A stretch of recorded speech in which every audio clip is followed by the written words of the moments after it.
The massive chamber stretched out like a silver bowl turned upside down. Hundreds of alien beings filled the curved seats that rose up from the center floor. Their voices mixed together in a low buzz that echoed off the polished walls. Some had 4 arms, others had scales instead of skin, and a few floated in clear tanks filled with purple liquid. This was the Galactic Council, the most powerful group in the known universe. At the center of it all stood a tall alien with blue skin and 4 muscular arms. His name was Kethver, and he spoke for the Zephyrian Empire. Today was the day he would deliver the final answer about Earth's request to join the Council. The humans had been waiting for 3 long years to hear this decision. Kethver raised all 4 of his arms, and the chamber fell quiet. His voice boomed out across the space without any machines to make it louder. Members of the Galactic Council, we have reached our final decision about the species called humans. In a small section near the front, 3 humans sat perfectly still. They wore simple dark blue uniforms that looked plain next to the colorful robes and armor of the alien delegates around them. The man in the middle was Jake Morrison, Earth's main ambassador. His hair was starting to turn gray at the sides, and deep lines around his eyes showed he had seen many difficult things in his 50 years of life. To his right sat Dr. Lisa Campbell, a woman who studied alien life forms. She had spent the last 5 years learning about different species across the galaxy. Her hands gripped a small electronic pad so tightly that her knuckles had turned white. On Jake's left was Captain Roy Bennett, a military man who had commanded Earth's first ship that could travel between stars. He sat with his back straight and his eyes focused ahead, just like he had been trained to do in the Space Navy. The humans, Kethvar continued, his voice getting stronger, have shown themselves to be a violent and dangerous race. They fight wars on their own planet. They destroy their environment. They cannot control their emotions or work together peacefully. Jake felt his jaw muscles tighten, but he kept his face calm. Around the chamber, alien heads nodded in agreement. Some made clicking sounds with their mouths, which he had learned meant they were pleased. Their technology is primitive, Kethver went on. Their ships are slow and crude. Their weapons are basic and brutal. They have nothing to offer our advanced civilization. Dr. Campbell's breathing became faster, but she did not make a sound. She thought about all the medical knowledge she had shared with alien doctors. She remembered the new farming methods Earth had given to 3 different worlds that were starving. She thought about the human engineers who had helped build the great space station where they now sat. Most important, Kethver said, spreading all 4 arms wide, humans are too aggressive to be trusted. They solve problems with violence. They are quick to anger and slow to forgive. They would bring chaos to our peaceful galaxy. Captain Bennett's hands remained folded in his lap, but inside his mind, he was thinking about the pirate attacks his ship had stopped just last month. He remembered the alien families his crew had saved from slavers. He thought about the human patrol ships that kept the trade routes safe, while the Council talked about peace but did little to protect it. Therefore, Kethver announced with satisfaction clear in his voice, the Galactic Council formally rejects the human application for membership. Humans are not welcome in our organization. They are too dangerous and too primitive to join civilized society. The chamber erupted in sounds of approval. Aliens clapped with multiple hands, whistled through breathing holes, and made the clicking sounds that meant happiness. Some stood up to show how much they agreed with the decision. Jake Morrison sat completely still for a long moment. Then, slowly and quietly, he stood up. His movements were careful and controlled. He reached down and picked up his papers, putting them into a neat stack. He looked at Dr. Campbell and Captain Bennett and nodded once. The 3 humans began to walk toward the exit. They moved at a normal pace, not hurrying but not going slowly either. Their footsteps made small clicking sounds on the metal floor that seemed very loud in Jake's ears. "Wait!" called out a voice from behind them. Jake stopped and turned around. The voice belonged to Counselor Yith, a being made of what looked like living crystal. Light moved through her clear body in patterns that showed she was confused. "Do you have nothing to say?" she asked. "No protest? No angry words? No threats?" The chamber had gone completely quiet. Hundreds of alien eyes were focused on the three humans. Everyone expected shouting or crying or demands for another vote. That was what most species did when they were rejected. Jake looked around the chamber one more time. He saw the satisfied faces of beings who thought they had made the right choice. He saw others who looked uncomfortable but had voted against birth anyway. He saw a few who seemed surprised by how calmly the humans were taking the news. "We understand your position," Jake said in a clear, steady voice that carried across the entire chamber. "Good day." He turned around and continued walking toward the exit. Dr. Campbell and Captain Bennett followed him without saying anything. The massive doors slid open with a soft hissing sound, and the three humans walked through. Them. The doors closed behind them with the same quiet hiss. The chamber remained silent for several long seconds. Then the talking started again, but it was different now, quieter, more uncertain. Many of the aliens found that the humans' calm reaction made them feel uncomfortable in a way they could not explain. Within 2 hours, the human ship had left the station. Within 6 hours, it had jumped to faster-than-light speed and disappeared. Within 3 days, every human diplomat in the galaxy had quietly packed up and left their posts. They gave no forwarding addresses. They left no contact information. They simply vanished from galactic politics as if they had never been there at all. The Council had made their choice. Now they would live with it. 6 months had passed since the Council rejected humanity. At first, most aliens thought the humans would come back and ask again. They expected angry messages or desperate pleas to reconsider. Instead, there was only silence. Commander Helen Torres stood on the bridge of her cargo ship, New Horizons, as it sat docked at Kepler Station. The station was huge, built like a spinning wheel in space, where dozens of different species came to trade goods. Helen had been coming here for 3 years, carrying supplies between human and alien worlds. Her first officer, Lieutenant Carlos Martinez, walked up to her with a worried look on his face. He held a message pad in his hand. "Captain, we just got new orders from Earth Command," Carlos said quietly. Helen took the pad and read the message. Her face remained calm, but her eyes grew cold. "All human ships are to return to human space immediately. Cease all trade operations with non-human civilizations. Report to nearest human base for new assignments."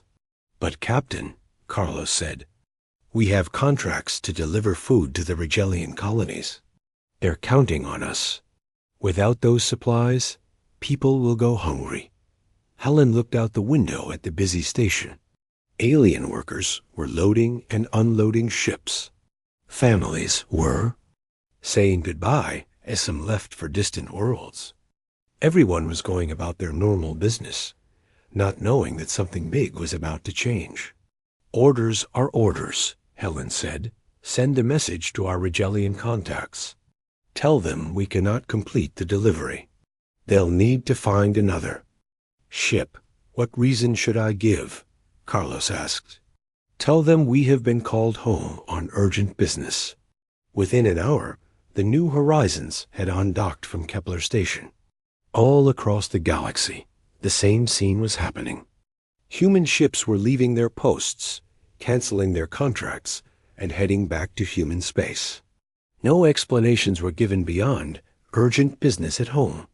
Dr. Nick Peterson had spent 5 years working on Sanctuary Prime, a medical research world where the best doctors and scientists from many species worked together.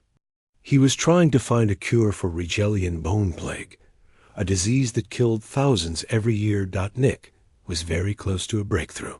His team had developed a treatment that could stop the disease from spreading. In just a few more months, they might have a complete cure. But the recall order was clear. All humans must return home immediately. His alien colleague, Dr. Zesh, found him packing his research notes into sealed containers. Dr. Zesh was a tall, thin being with green skin and large eyes that could show emotions very clearly. "Nick, where are you going?" Dr. Zesh asked. "We are so close to finishing the cure. The next phase of testing starts tomorrow." Nick continued packing without looking up. "I've been called back to Earth. Emergency situation. But the Plague Project needs you. We don't understand your research methods. The way you organize the data is completely different from ours." Nick finally looked at his friend. They had worked together for years, staying up late in the lab, sharing ideas, and becoming close friends, despite being different species. "I'm sorry, Zesh. I have to go.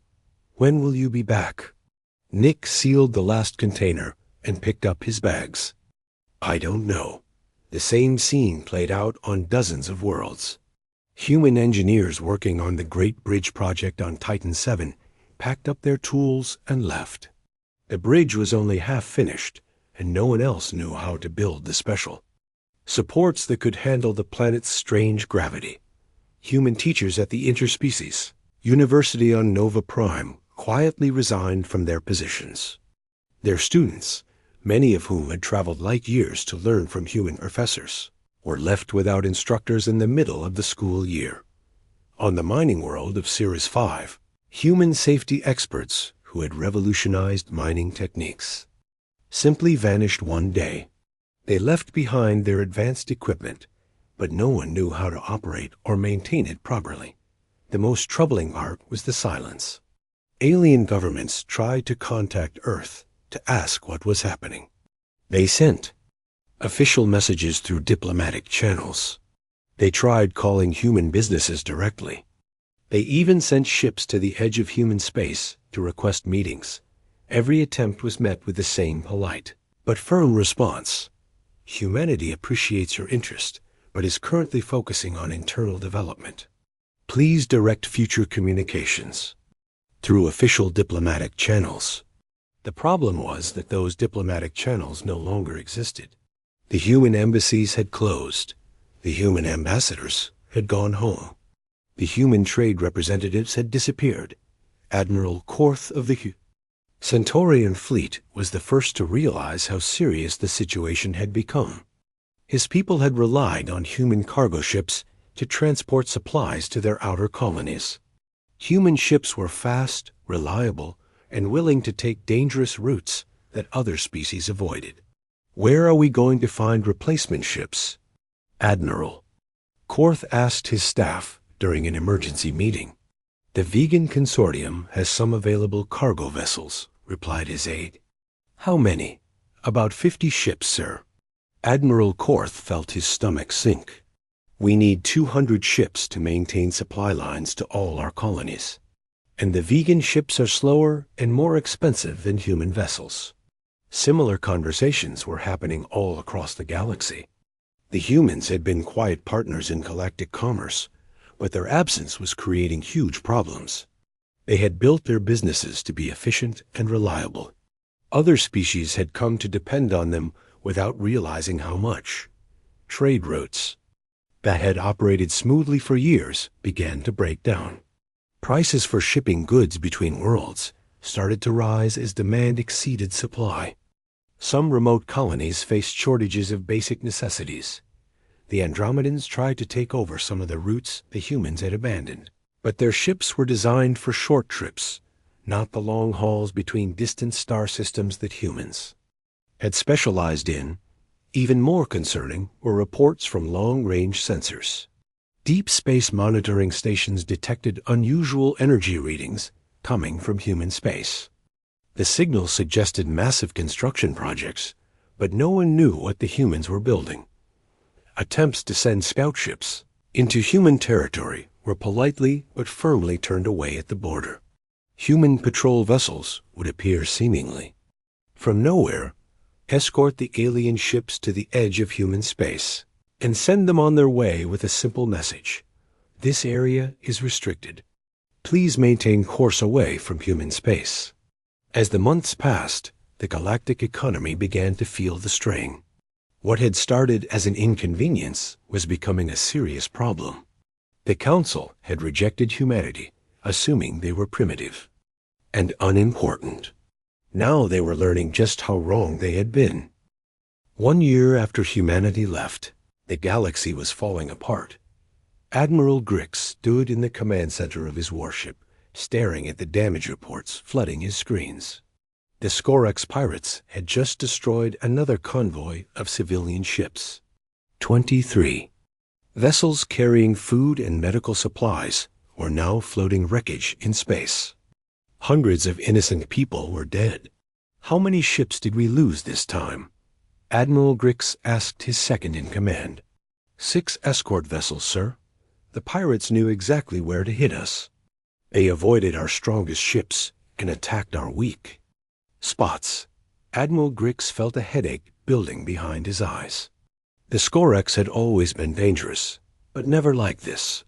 For years, they had been kept in check by fear of human patrol ships. Human military tactics were unpredictable and aggressive. Pirates never knew what crazy strategy the humans might use next.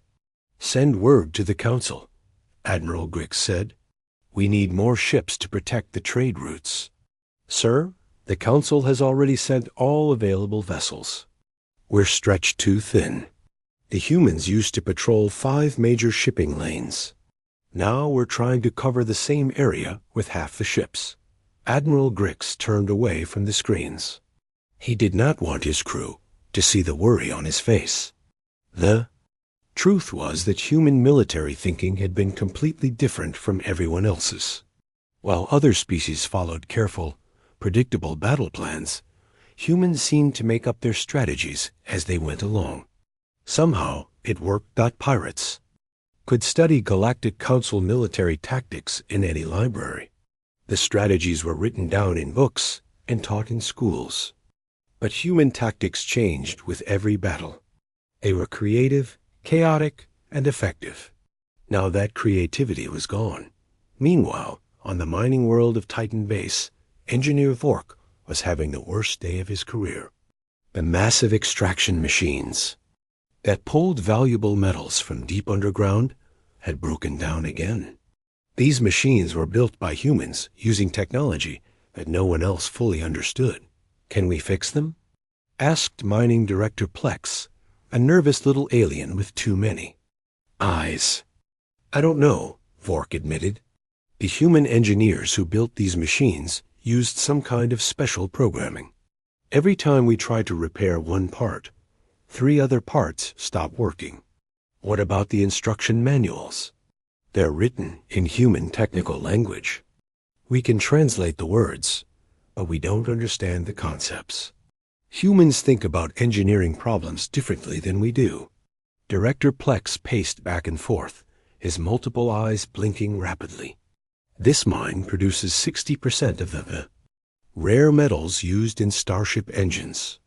If we can't get the machines working, half the galaxy's shipyards will have to shut down. Vork stared at the silent machines. They were marvels of engineering, capable of digging deeper and extracting more metal than any alien technology. But they had been designed by human minds that approached problems in ways other species found impossible to copy. We need to contact the humans, Vork said quietly. The Council has tried. The humans won't answer our messages. On the agricultural world of Series 3, an environmental disaster was unfolding. The planet had been nearly dead when human scientists arrived 5 years ago. They had worked with local experts to design a system that could restore the planet's ecosystem. Now the system was failing, and no one knew how to fix it. Dr. Yan, the planet's chief environmental officer, stood in a field that should have been green with new crops. Instead, The ground was turning brown and cracking. Plants were dying, and the air smelled wrong. The human scientists built their restoration system to work as one big connected network. Dr. Yan explained to the emergency committee. Each part depends on all the other parts. When they left, they took their knowledge with them. Can't we figure out how it works? Asked Committee Chairman Rel. We've been trying for months. Human environmental science is completely different from ours. They see connections between things that we miss. They understand how tiny changes in one area can cause big effects somewhere else. Chairman Rel looked out at the dying fields. How long before the ecosystem completely collapses? Maybe 6 months, maybe less. And if that happens, this planet will become uninhabitable. 12 million people will have to be evacuated. The problems were spreading everywhere. On the trade station at Vigaport, fights were breaking out between different alien species.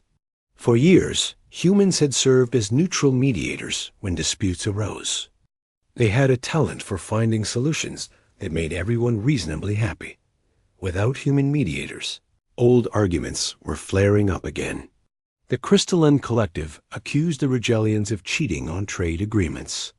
The Regellians claimed the Andromedans were stealing their shipping routes. Everyone seemed to be angry at everyone else. Station manager Quinn tried to keep peace, but she was not trained for this kind of work. Humans had made diplomacy look easy, but it was actually very difficult and required special skills. Maybe we should ask the council to send a diplomatic team, suggested her assistant. The council diplomats follow strict rules and procedures, Quinn replied. Humans were different. They could bend the rules when necessary to make deals work. They understood that sometimes you have to be flexible to solve problems. In the council chambers, the representatives were having heated arguments about what to do. Some wanted to send military fleets to force the humans to resume their duties. Others thought they should try to negotiate. Counselor Kethver, who had led the vote to reject humanity, stood firm in his position. We made the right decision, he insisted. Humans are violent and unpredictable. These temporary problems will sort themselves out. But Counselor Yith was not so sure. Temporary problems? Admiral Grix has lost 40 ships to pirates in the last month. 3 mining worlds have shut down. 2 agricultural planets are facing environmental collapse. How is this temporary? We managed fine before humans appeared, Kethver replied. We'll manage fine without them. That was before we became dependent on their unique abilities, Counselor Yith pointed out. Whether we like it or not, humans filled roles that no one else could handle. The most disturbing news came from the deep space monitoring stations. Long-range sensors were detecting massive energy buildups in human space. The readings suggested construction projects on a scale never seen before. What are they building? Counselor Yith asked the intelligence officer. We don't know. They've gone completely dark. No communications, no explanations, no response to any diplomatic contact. As the 3rd year began, one thing was becoming clear to everyone. The galaxy had changed forever when humanity walked away. 2 years had passed since the humans left. The galaxy was in chaos, and the council was desperate for answers. Counselor Yith made a decision that could have gotten her thrown out of the council forever. She secretly ordered a spy mission into human space. The mission would be led by Captain Zeph, an experienced scout who commanded the stealth ship Silent Observer. This mission does not exist, Counselor Yith told Captain Zeph in a private meeting. If you're caught, the council will deny all knowledge. But we need to know what the humans are doing. Captain Zeph was a professional. He had conducted dozens of secret missions over his 20-year career. What exactly are we looking for? Anything. The humans have been completely silent for 2 years. Our sensors detect massive construction in their space, but we don't know what they're building. Are they preparing for war? Are they planning revenge? We need information. 3 days later, the silent observer crossed into human territory. The ship was equipped with the most advanced hiding technology the Council possessed. It could become invisible to most sensors and slip past patrol ships undetected. Lieutenant Vex, the ship's sensor operator, was the first to see what humanity had become. "Captain," Vex whispered, his voice filled with shock, "you need to look at this." "Captain." Zeph moved to the sensor station and stared at the readings. What he saw made his blood run cold. The human solar system had been transformed into a fortress. Massive space stations orbited every planet, bristling with weapons that registered energy levels far beyond anything in Council records. Fleets of warships patrolled in perfect formations, their hulls gleaming with advanced armor. "How many ships are we looking at?" Captain Zeph asked. Lieutenant Vex checked his instruments twice before answering. "At least 50,000 vessels in this system alone, sir. And those orbital platforms around Earth. They're armed with weapons I've never seen before." Captain Zeph felt his hands shaking slightly. The Council's entire military had maybe 10,000 ships spread across dozens of star systems. The humans had built 5 times that number in just 2 years. "Look at the construction sites," Vex continued, pointing at his screen. "They're building more ships and stations at an incredible rate. Some of those orbital shipyards are larger than our biggest space stations." The silent observer crept closer, staying hidden behind a small moon. Through their telescopes, they could see human workers and robots building new vessels at a pace that seemed impossible. Ships that would take the Council 6 months to build were being completed in weeks. "Their technology has advanced," Captain Zeph observed. "Those ship designs are completely different from what we saw 3 years ago." "More than advanced, sir. According to these readings, their fastest ships could cross the galaxy in half the time our best vessels need." Captain Zeph was about to order a retreat when alarms started sounding throughout his ship. Red lights flashed, and warning messages appeared on every screen. "We've been detected," Lieutenant Vex said with panic in his voice. "Something is approaching fast." On the main viewing screen, a human warship appeared. It was sleek and dangerous looking, with weapons that could easily destroy the silent observer in seconds. The ship moved with precision that spoke of advanced computer systems and expert training. "This is Captain Amy Foster of the Earth Defense Vessel Guardian," came a calm voice over their communications. "Unknown vessel, you are in violation of restricted space. You have 30 seconds to identify yourself and state your intentions." Captain Zeph's mind raced. According to everything the Council knew about stealth technology, the humans should not have been able to find them. Their hiding systems were supposed to be undetectable. "We are a peaceful research vessel," Captain Zeph transmitted back. "We request permission to establish diplomatic contact." There was a long pause before Captain Foster responded. Her voice was polite but cold. "Diplomatic contact was previously available through the Galactic Council. As we understand it, the Council determined that such contact was undesirable. Please reverse course and depart human space immediately. We're just trying to understand." "What happened?" Captain Zeph said. "The galaxy is facing serious problems. Maybe we can work together to solve them." "The problems you mentioned began when the Council rejected humanity's offer of partnership," Captain Foster replied. "You chose to exclude us from galactic affairs. We respected that choice and withdrew completely." More human ships appeared on the sensors. The silent observer was now surrounded by an entire squadron of warships. Each vessel was larger and more advanced than anything in the Council fleet. "Please understand," Captain Zeph tried again. "People are dying. Pirates are attacking civilian ships. Entire worlds are facing environmental collapse. We need help." Captain Foster's response was swift and final. The Council made its decision. based on the belief that humans were too violent and dangerous for civilized society. We have accepted that judgment and removed ourselves from your affairs. What happens in council space is no longer our concern. But surely you can't just watch the galaxy burn, Captain Zeff pleaded. We watched the council reject our friendship, Captain Foster said. We watched them call us primitive and unsuitable. We watched them dismiss our contributions and our desire to help. Now you want us to care about problems that exist because you chose to exclude us. 2 human ships moved to flank the silent observer, while others took positions to block any escape route. The escort formation was professional and threatening at the same time. You have 5 minutes to clear human space, Captain Foster announced. After that, you will be considered hostile intruders and dealt with accordingly.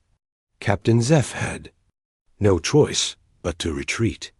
As the silent observer limped back toward council space, he couldn't stop thinking about what he had seen. The humans had not just survived their rejection, they had thrived. In 2 years, they had built a military force that could probably conquer the entire galaxy if they wanted to. Their technology had advanced by decades. Their ships were faster, stronger, and more advanced than anything the Council possessed. Most frightening of all was their attitude. The humans he had spoken to showed no anger, no desire for revenge, no interest in galactic affairs. They had simply written off the rest of the galaxy as irrelevant. When Captain Zeff reported his findings to Counselor Yith, she sat in stunned silence for several minutes. They could destroy us, she finally said. Yes, Captain Zeff agreed, easily, but I don't think they care enough to bother. The realization hit Counselor Yith like a physical blow. The Council had created something far worse than an enemy. They had created a former friend who no longer considered them worth fighting. The 3rd year brought the worst nightmare the galaxy had ever seen. The Draconian Empire declared war on the Galactic Council. The Draconians were a warrior race that had been quiet for decades, but they had been watching. They saw how weak the Council had become without human support. They saw the pirates running wild, the trade routes collapsing, and the military forces stretched too thin. It was the perfect time to strike. Counselor Kethver stood before the emergency assembly as reports of destruction poured in from 17 different star systems. His forearms shook as he read the casualty numbers. The confident alien who had rejected humanity 3 years ago now looked old and frightened. The Draconian War fleet has destroyed our defense stations at Rigel 7, he announced. They've captured the mining colonies at Vega Prime. Our forces at the Centauri border have been completely wiped out. Prime Counselor Thane, the Ancient, leader whose wisdom had guided the Council for hundreds of years, spoke in a voice that sounded tired and defeated. How many ships do the Draconians have? Intelligence reports suggest at least 30,000 vessels, sir. They've been building their fleet in secret for years. And our own forces? 8,000 ships, scattered across too many fronts. We can't concentrate our forces without leaving other systems defenseless. Counselor Yith stood up from her crystal seat. The patterns of light in her transparent body showed deep worry. We have no choice. We must ask for human assistance. The chamber fell completely silent. For 3 years, they had all pretended that rejecting humanity was the right decision. Now they were facing the consequences. Absolutely not, Kethver snapped. We rejected them for good reasons. They're violent and unpredictable. We cannot trust them. They're violent when they need to be, Counselor Yith replied. Right now, we need that violence directed at our enemies, not our friends. The humans are not our friends, Kethver insisted. We made that clear when we voted them out. Then we'll have to make them our friends again, Prime Counselor Thane said with finality. Prepare a diplomatic mission to Earth. We'll offer them whatever they want in exchange for military support. 5 days later, a council delegation arrived at the edge of human space. They were escorted by human patrol ships to Orbital Station Alpha, a massive construction that hung in space near Earth. The station was larger than anything the Council had ever built, and its weapons could probably destroy entire fleets. Delegation was led by Councillor Yith, along with Admiral Grix and several other high-ranking officials. They were taken to a plain conference room where 3 humans waited for them. Ambassador Jake Morrison looked older than he had 3 years ago. His hair was completely gray now, and deep lines marked his face. His eyes held a hardness that had not been there before. Beside him sat General Kate Murphy, a woman whose reputation had spread even to alien worlds, and Dr. Bill Hayes, whose technological innovations had apparently revolutionized human civilization. Counselors, Morrison began without any polite. Greetings. You've come to request our aid in ending the Hegemony Wars. Yes, Counselor Yith admitted, swallowing her pride. We realize now that we may have been too hasty in our initial assessment of humanity. Perhaps we can reach a new understanding. Morrison leaned back in his chair, his expression completely unreadable. You rejected us because you said we were violent and unsuitable for civilized society. Now you want us to be violent on your behalf. Admiral Grix stepped forward. Ambassador Morrison, millions of innocent people are dying. Entire worlds are being enslaved. Surely you understand that this is bigger than politics. Politics? Morrison's voice remained calm, but there was ice in it. You think this was about politics? General Murphy spoke for the first time, her voice carrying absolute authority. The Council made a moral judgment about humanity. You said we were too dangerous, too violent, too primitive to join your organization. You said our nature made us unsuitable for galactic civilization. Dr. Hayes activated a holographic display that showed the current state of human space. The defensive installations, the massive fleets, the orbital shipyards, all appeared in perfect detail. You were afraid of what humans might become if we were part of your council. You should see what we became when you rejected us. Morrison stood up, signaling that the meeting was almost over. The council made its choice 3 years ago. You decided that humanity was too dangerous to be trusted with membership in your organization. We respected that decision and withdrew from galactic affairs. But people are dying, Counselor Yith pleaded. Entire civilizations are being destroyed. Yes, Morrison replied with cold finality. They are. And 3 years ago, when we offered our partnership, our protection, and our commitment to galactic peace, you told us we weren't good enough. You said our nature made us unsuitable for council membership. General Murphy's next words hit the delegation like physical blows. The humans you rejected no longer exist. We've become something different in our isolation. Something you wouldn't recognize. Something that learned from your rejection. We've had 3 years to think about what kind of galaxy we want to live in, Dr. Hayes added. A galaxy where we're judged by beings who call us violent while they let pirates murder innocent traders. A galaxy where we're called primitive while they watch worlds die because they can't solve simple engineering problems. Morrison walked to the window and looked out at the vast human fleet patrolling nearby space. The violence you feared in us? It was always controlled by our desire to belong, to be accepted, to be part of something greater than ourselves. You removed that control. What remains is what you truly should have feared. He turned back to face the delegation. Humanity unbound by the need for your approval. Admiral Grix made one last desperate attempt. Name your price. Anything you want. Full council membership, territory, resources, technology sharing agreements. Just help us stop the Draconians.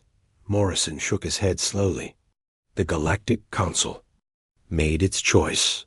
Humanity is not your sword to be drawn when it's convenient. We are not your attack dog, to be unleashed on your enemies when you need us and put back in a cage when the danger passes. The great doors opened with the same soft hiss that had marked humanity's departure from the Council 3 years earlier. Human guards stood ready to escort the delegation back to their shipdot as the Council representatives prepared to leave. Morrison offered one final observation. You wanted us gone because you were afraid of us. Now you want us back because you're afraid without us. Perhaps you should have thought about what you really feared before you made your choice. The door sealed behind the departing delegation. Outside, the hegemony wars continued to rage, and the Galactic Council faced its darkest hour completely alone, finally understanding the true cost of their rejection dot in human space.